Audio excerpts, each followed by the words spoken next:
Because in John 4:22, you read the very same word here.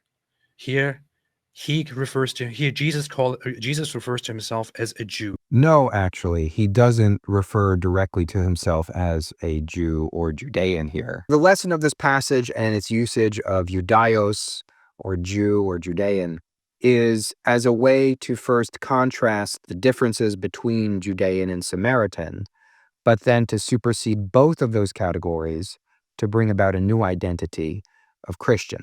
So there's a lot more going on with the way that this passage uses that term Ioudaios than just mere evidence that Jesus was a Jew like everyone else. Kind of the way that these guys and others are citing this passage to support their side in this debate of whether or not Jesus was a Jew. This is a legitimately horrible problem, in that you have people who watch the biggest idiots on the planet make stuff up in front of them, and they love it. Yeah. Mm-hmm. They love being fed nonsense.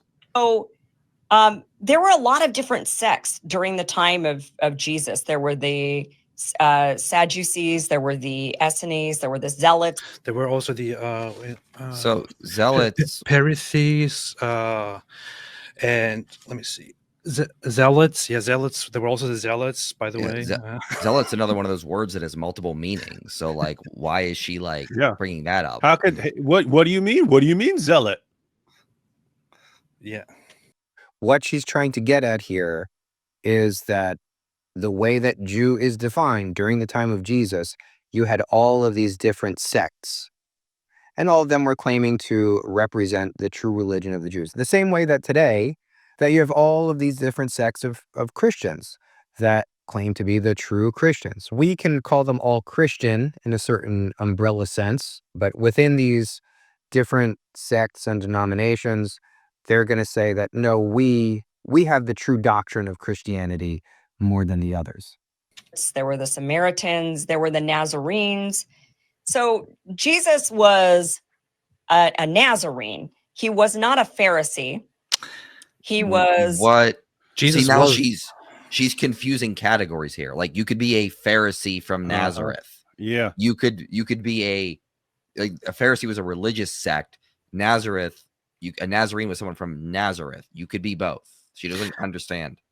The Nazarene term appears in the Gospels at some point, but it's not a self-designation to point out that, oh yeah, we are Nazarenes. We are a different sect now. We are Nazarenes. It becomes a term as a result of, correct me if I'm wrong, as a result of the rabbis and the others referring to the followers of Jesus as the Nazarenes, because he is from Nazareth and they gather around him.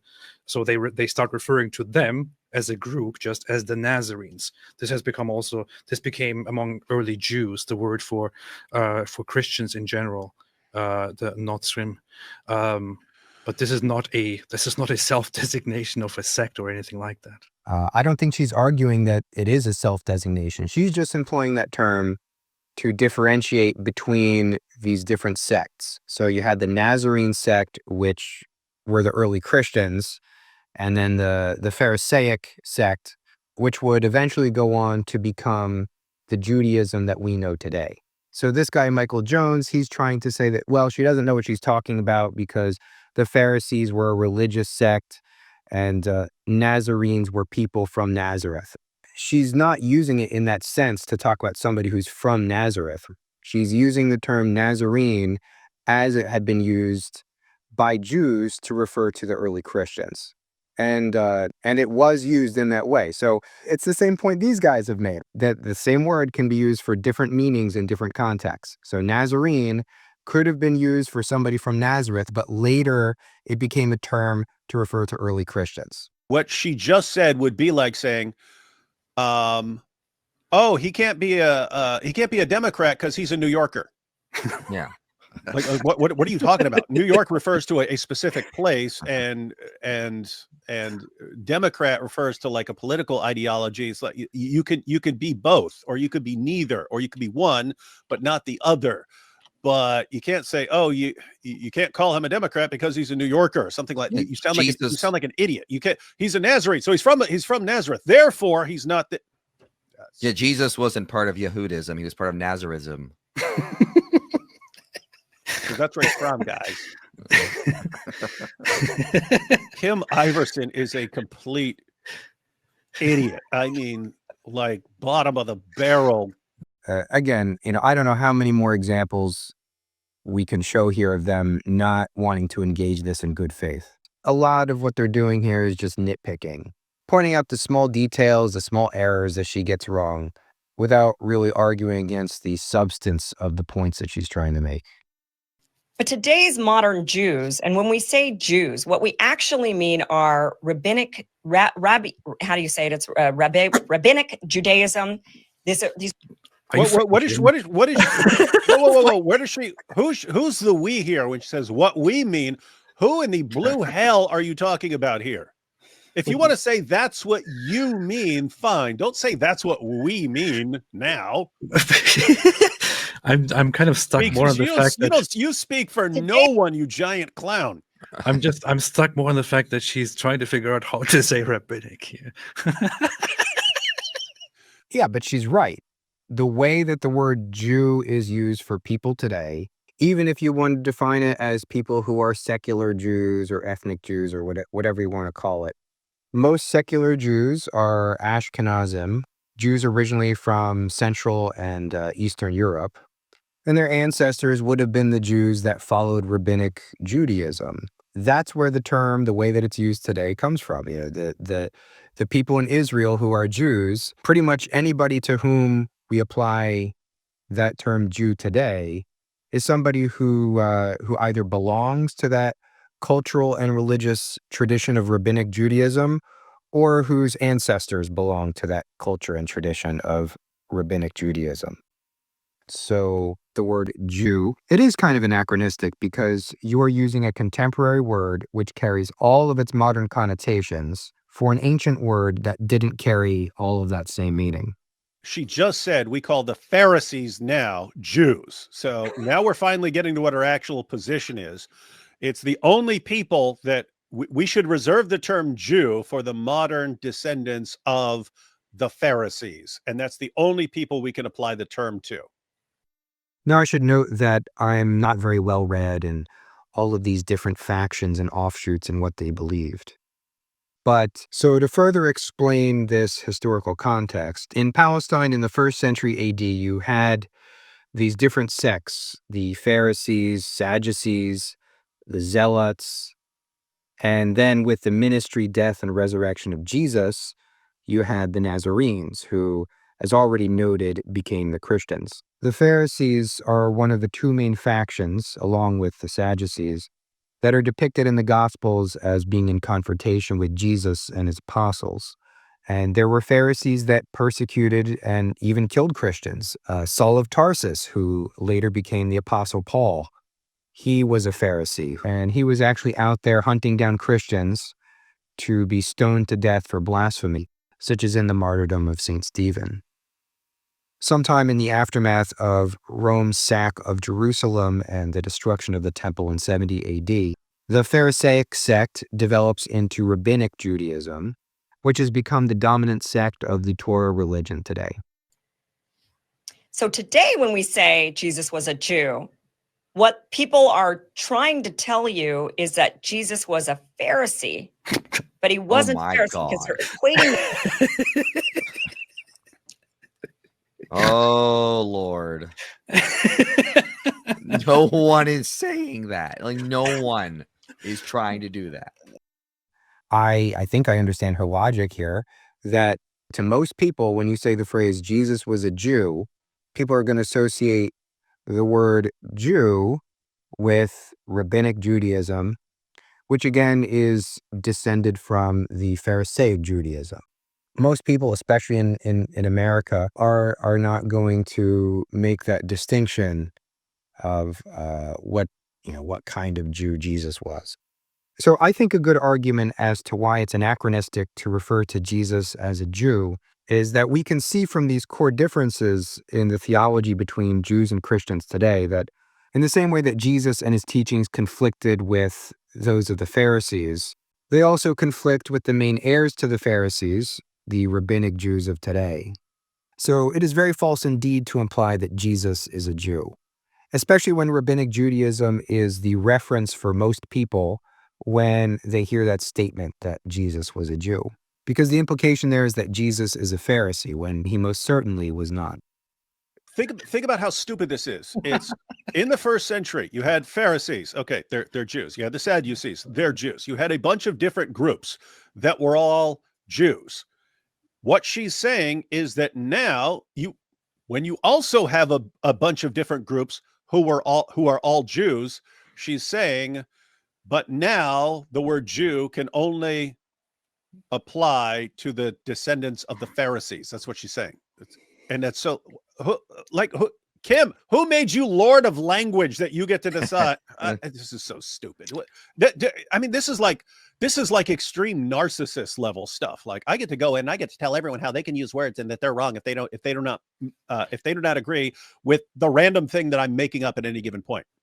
But isn't that the way that it's used today? Again, if what has become the modern Rabbinic Judaism is descended from Pharisaic Judaism, then the people that we call Jews today are, in a sense, the Pharisees. So I don't understand what the problem is with that logic. Because in John 4:22, you read the very same word here. Here, Jesus refers to himself as a Jew. No, actually, he doesn't refer directly to himself as a Jew or Judean here. So at this point, I actually want to take a look at this passage because I think there are a lot of fascinating things going on here, especially with the way that Judean or Ioudaios in Greek is being used. The first verses where the term is mentioned seem to be in a national and religious context. The woman Jesus meets is a Samaritan, and that means that she was distinct ethnically and religiously from the Judeans, even though they were descendants of the Israelites. A major difference being that they had a different holy site at Mount Gerizim, not at Jerusalem. Here in verse 9, it is the Samaritan woman who identifies Jesus as a Judean, and she references this difference of religious sites, which differentiates the Samaritans and the Judeans. In this passage, the Samaritan woman also identifies Jesus as Judean because that's the direction that he came from. In this chapter, Jesus was passing through from Jerusalem to Galilee, and he was traveling through Samaria to get there. Because of their differences in religion, the Samaritans were considered unclean by the Judeans, and that's why the woman seems surprised when Jesus asks her for a drink. So it seems that this passage is communicating the fact that Jesus does not quite identify with being a Judean. The evidence for this is that he's breaking this Judean taboo about consorting with an unclean Samaritan woman. And then when she questions him why he is breaking the taboo, he says that if she knew who it is that is asking her for a drink, as in indicating that he is revealing himself as Messiah to her, and he is not the mere Judean traveler that she thought he was. So while he doesn't quite dispute being identified as a Judean, he does say something to supersede that identification. It's something showing that he is not the typical Judean that the Samaritan woman mistook him for. In verse 20, where she brings up this difference of holy sites between Samaritans and Judeans, Jesus responds by setting aside this division of identity between the two peoples. So when she brings that up, she reveals to him this misconception about worship. He corrects her in verse 22 when he says that it is not about where you worship, that the main division is not about the location of the holy sites, but that it is salvation. It is the Messiah that is of the Jews. And this line, salvation is of the Jews, this seems to be a reference to a couple of things. It calls back to Genesis chapter 49, verse 10, where it says that the scepter shall not depart from Judah until Shiloh, the Messiah has come, meaning that the Messiah will be of the tribe of Judah.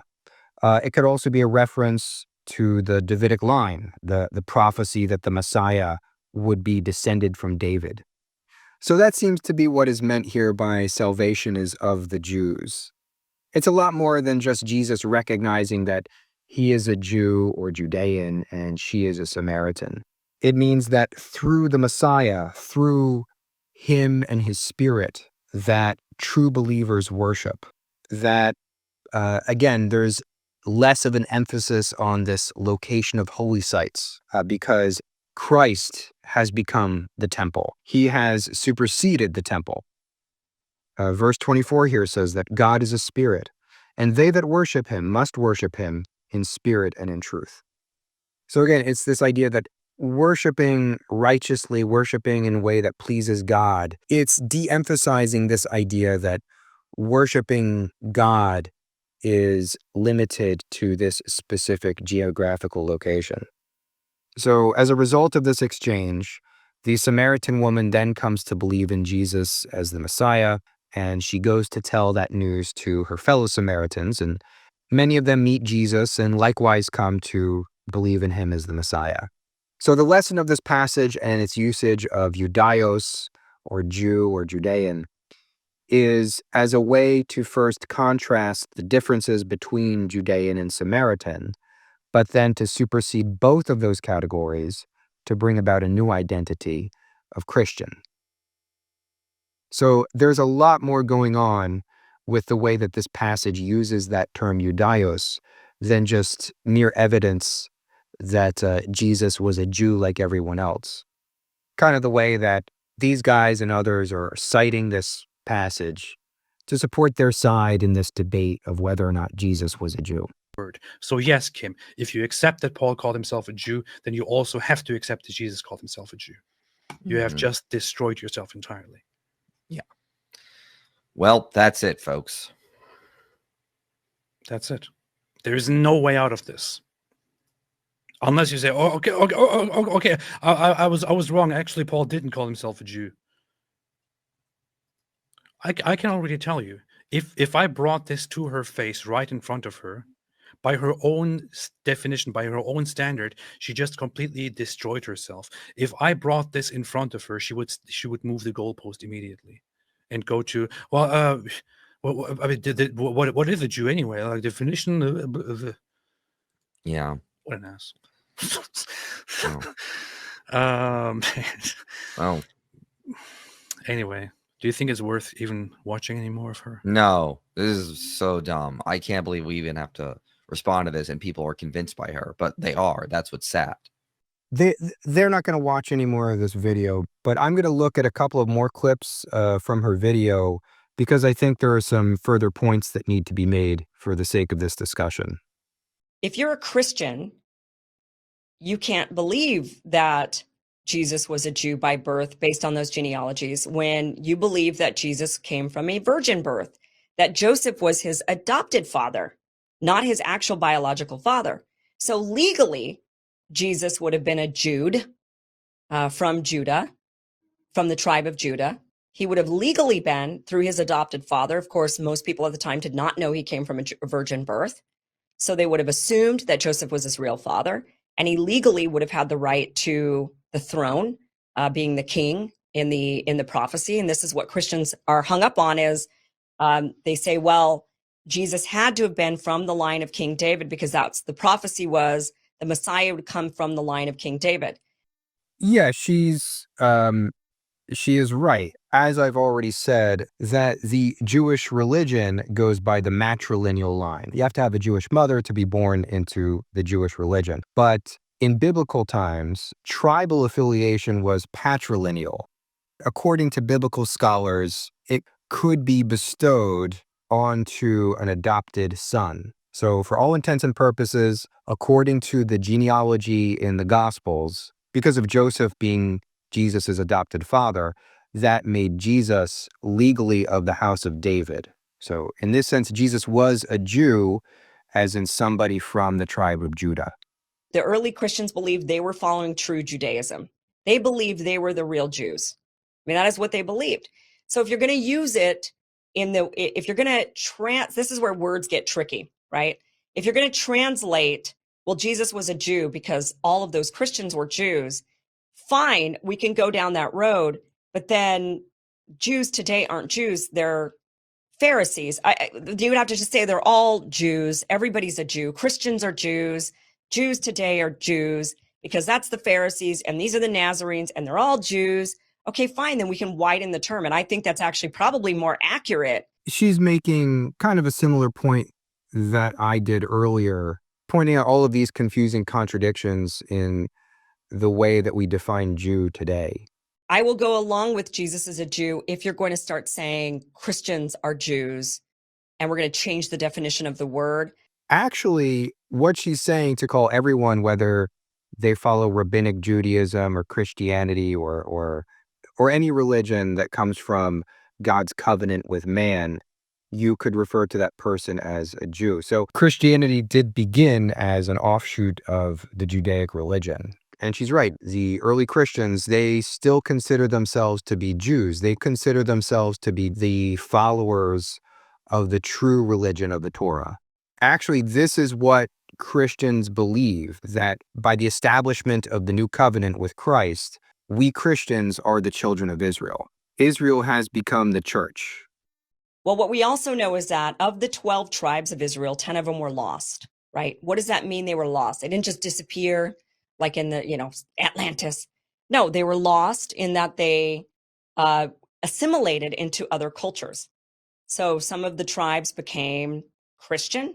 Some of the tribes became Muslim eventually over time. Some of them got sucked into the Roman way. They scattered and they went all over the world according to the prophecies, right? The 12 tribes scattered all over the world, never to be heard from again, meaning they don't identify as Jews today, but they're still Israelites.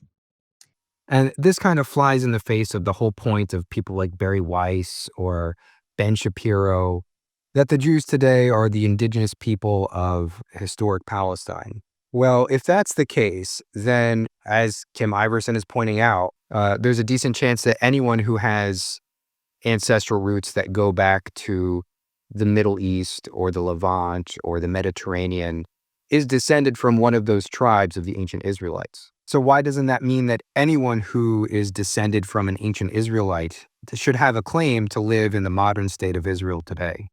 Look, language flows. So I'm not against, I'm not saying that the modern Jews today are not Jews. That is the term that they use to identify. So that's fair and fine and completely fine. But it's just, we have to then go by the definition of what you mean by that when we're starting to say other things.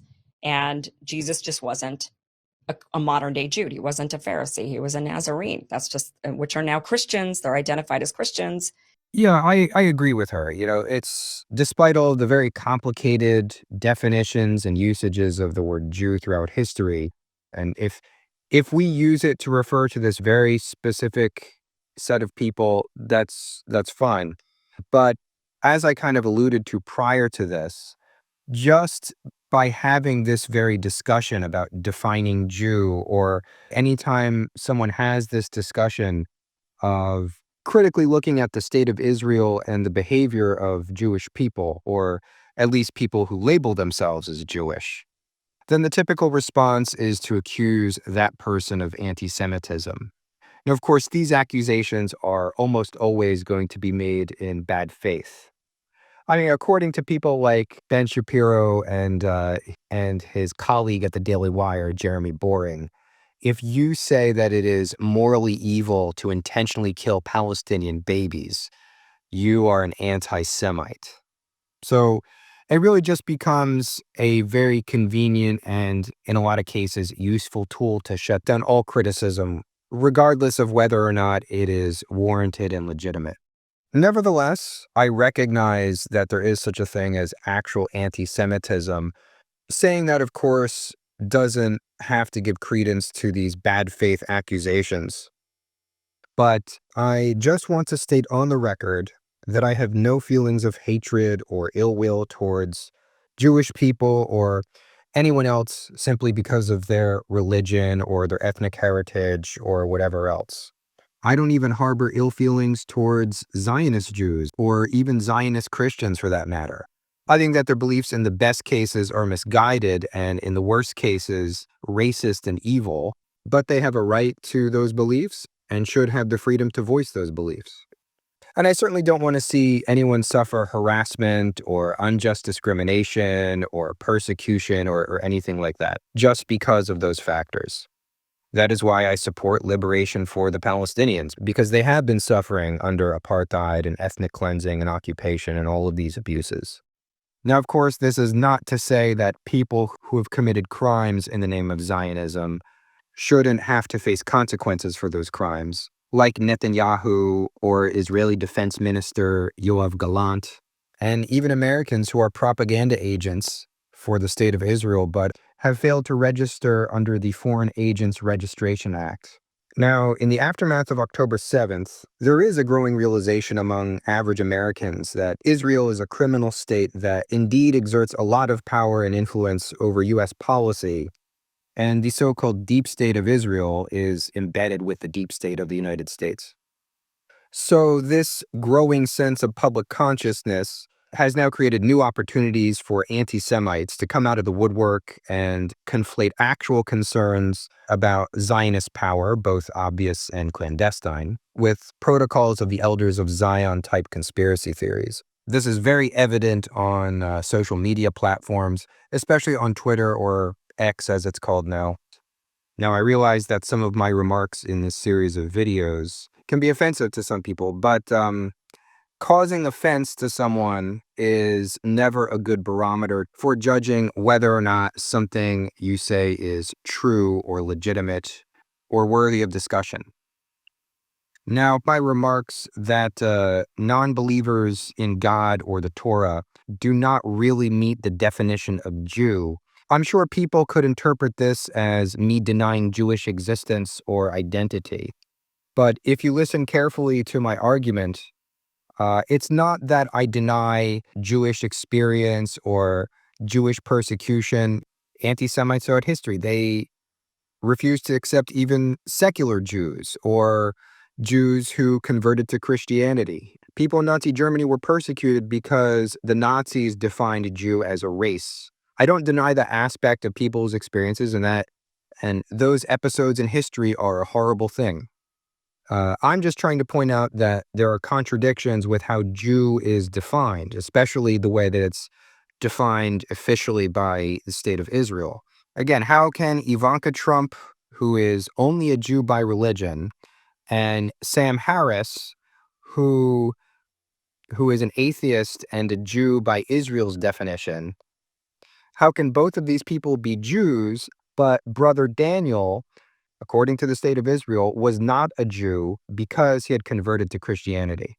As for my opinions toward the existence of the State of Israel, a common cliche that's thrown around when debating the Israel-Palestine issue is asking if one believes that Israel has the right to exist. And my response to that is really that any state does not have the right to exist as such. People have a right to exist, and if a people constitute a nation and that nation wants to organize a state to represent it, that's fine.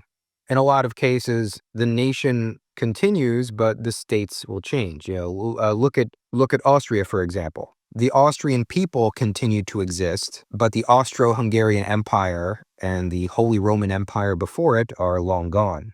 And also, for a state to have the quote-unquote right to exist comes obligations and responsibilities. Obligations toward the people that you have sovereignty over, to treat them with certain human and civil rights.